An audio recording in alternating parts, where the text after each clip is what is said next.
अस्सलामुअलैकुम दोस्तों, असी जनाब अज ठेके वाली ज़मीन मैंने अपना ट्रैक्टर लिया है तो सारे इलाके वाले बंदे क्योंकि को सड़क लंघ रही, हर बंदा जनाब मोटरसाइकिल रोक के तो पूछ रहा है भी आसफ भाई ज़मीन ठेके ते की हिसाब ठली है, की हिसाब ठली है। यानी कि साढ़े इलाके की रूटीन ये हुई खड़ी है भी जेड़ा बोले उहियो कुंडी खोले। दो गल्लां थोड़े नाल करनियां ने, आधे इलाके की ठेके की रूटीन दसना और पिछे अपना ट्रैक्टर चला खड़ा है, इहदे मगर चल रही है 16 तवे गोबल। 16 तवे गोबल का तजर्बा थोड़े नाल शेयर करन लगा भी 85 के पिछे केड़ी गोबल चलानी चाहिए। पहली गल तो जनाब ठेके की थोड़े नाल करसा, ये जिहड़ी जमीन अपने को ठेके ते हैगी सी, पिछे तुहानूं मकई नज़र आ रही होनी है, ये मकई चाह ते अपना ठेका मुकम्मल हो गया। आप जमीन छड़ दी क्योंकि आप ली हुई सी 2,35,000 नूं सालाना ठेका किले का। उत्तों जनाब ठेकेदार पिया उन्हें ला दिता 3,20,000 रुपया। असी मालक नूं जवाब दे दिता है भी साथों 2,35 पूरा नहीं किया जाता, असी 3.25 नहीं दे सकते। असी जनाब छड़ दी है, ये अगा बयाना हो गया 3,20,000 नूं ठेके ते चढ़ गई। ठीक है जी, हाले तक वो जिन्हें अगे ठेके ते लई है उन्हें रोत कोई शह हाले नहीं बीजी, मतलब है सोची वो भी पै हुए ने। जिमें बाकी सादे इलाके विच रूटीन है कि इत्थे जनाब बिलप्पे यारियां दोस्तियां बिरपियां एक साइड ते बंदे रख दित्तियां ने। रुस गए बंदे एक दूए नाल जनाब सलाम दुआ तो भी गए। 50-50 लाख रुपया 5-5-10 लाख रुपया बयाना छड़ते जिमीदार नस गए ने। कई जनाब खड़ी खड़ोती मकई विच छड़ के राती समान ट्रालियां विच पा के तो नस गए ने। वजह की है कि ठेका पूरा नहीं हुंदा, खर्चा ही पूरा नहीं हुंदा।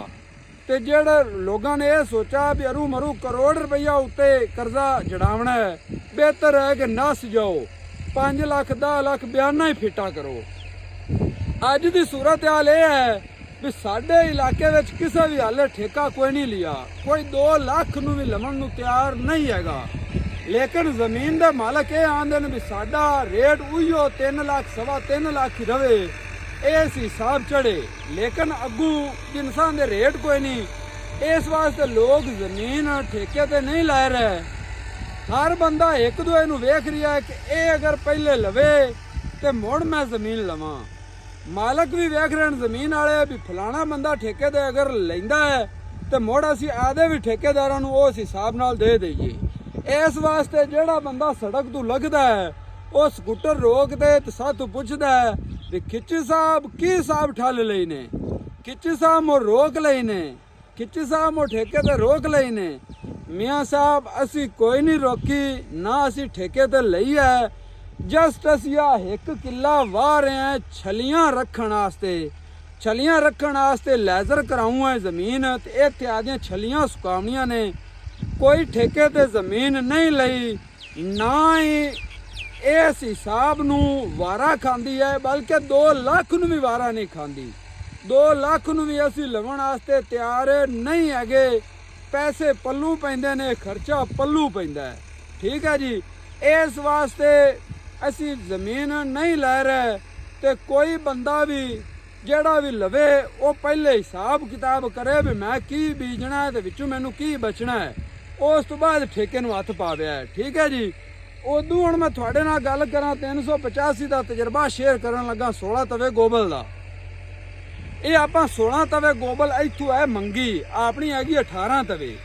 ये तकरीबन गोबल जड़ी है ना 15-20 साल पुरानी है।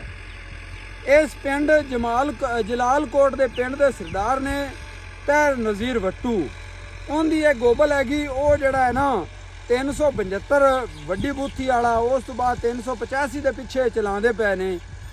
वो इन्हां चीज़ों नूं जान गए ने कि 85 हॉर्स पावर का उत्ते लिखा हुआ है, लेकिन ये 85 हॉर्स पावर ट्रैक्टर है नहीं। ये 18 तवे साडे इलाके में चलावन वाला नहीं हैगा, इनके पिछे 16 तवे ही सही ने। ਜਦੋਂ 16 ਤਵੇ ਗੋਬਲ ਟਰੈਕਟਰ ਦੇ ਪਿੱਛੇ ਚੱਲਦੀ ਹੈ, ਟਰੈਕਟਰ ਸੌਖਾ ਰਹਿੰਦਾ ਹੈ, ਡੀਜ਼ਲ ਦਾ ਖਰਚਾ ਵੀ ਫਿਰ ਸਹੀ ਰਹਿੰਦਾ ਹੈ, ਫਿਰ ਜਨਾਬ ਆਇਲ ਵੀ ਇੰਜਣ ਦਾ ਨਹੀਂ ਖਾਂਦਾ, ਔਰ ਮੇਨਟੇਨੈਂਸ ਵੀ ਜਿਹੜੀ ਹੈ ਉਹ ਵੀ ਨਹੀਂ ਹੁੰਦੀ। ਫੋਨ ਬੰਦ ਕਰ। ਮੇਨਟੇਨੈਂਸ ਵੀ ਟਰੈਕਟਰ ਨਹੀਂ ਕੱਢਦਾ। ਠੀਕ ਹੈ ਜੀ। ਇਸ ਵਾਸਤੇ ਉਹ ਕਹਿੰਦੇ ਨੇ ਵੀ 16 ਤਵੇ ਗੋਬਲ ਹੀ ਇਹਦੇ ਪਿੱਛੇ ਬਿਹਤਰ ਹੈ। 18 ਤਵੇ ਗੋਬਲ 85 ਦੇ ਪਿੱਛੇ ਲੋਡ ਹੈਗਾ ਟਰੈਕਟਰ ਦੇ ਨਾਲ ਜ਼ਿਆਦਤੀ ਹੈ।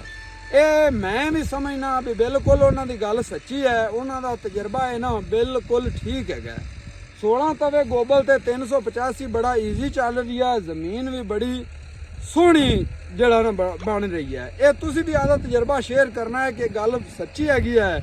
ਬਾਕੀ ਠੇਕੇ ਦੇ ਹਵਾਲੇ ਨਾਲ ਮੀਆਂ ਸਾਹਿਬ ਪਹਿਲੇ ਖਰਚਾ ਇਹਦਾ ਵੇਖਣਾ ਹੈ, ਜ਼ਮੀਨ ਦਾ ਹਿਸਾਬ ਕਿਤਾਬ ਵੇਖਣਾ ਹੈ, ਪਾਣੀ ਦਾ ਹਿਸਾਬ ਕਿਤਾਬ ਵੇਖਣਾ ਹੈ, ਸੋਲਰ ਲੱਗਾ ਹੋਇਆ ਹੈ, ਬਿਜਲੀ ਤੇ ਟਰਬਾਈਨ ਹੈ, ਨਹਿਰੀ ਪਾਣੀ ਹੈ ਕਿ ਕੋਈ ਨਹੀਂ ਹੈ।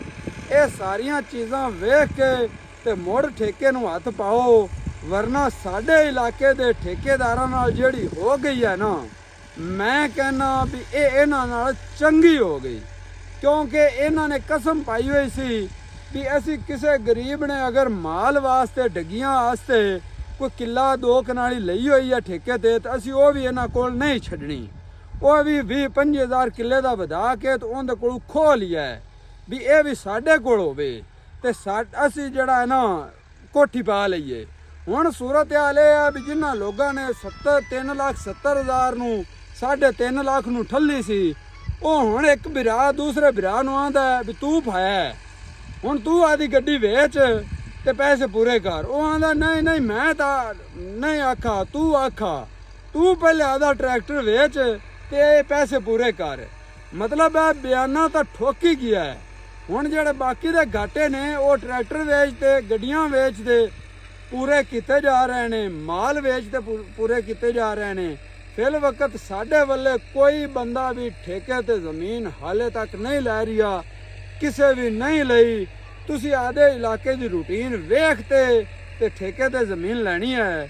ਤੇ ਮੈਨੂੰ ਦਿਓ ਇਸ ਵੀਡੀਓ ਨਾਲ ਇਜਾਜ਼ਤ, ਮਿਲਸਾਂ ਇਨਸ਼ਾਅੱਲਾ ਅਗਲੀ ਵੀਡੀਓ ਨਾਲ। ਅੱਲਾਹ ਹਾਫਿਜ਼।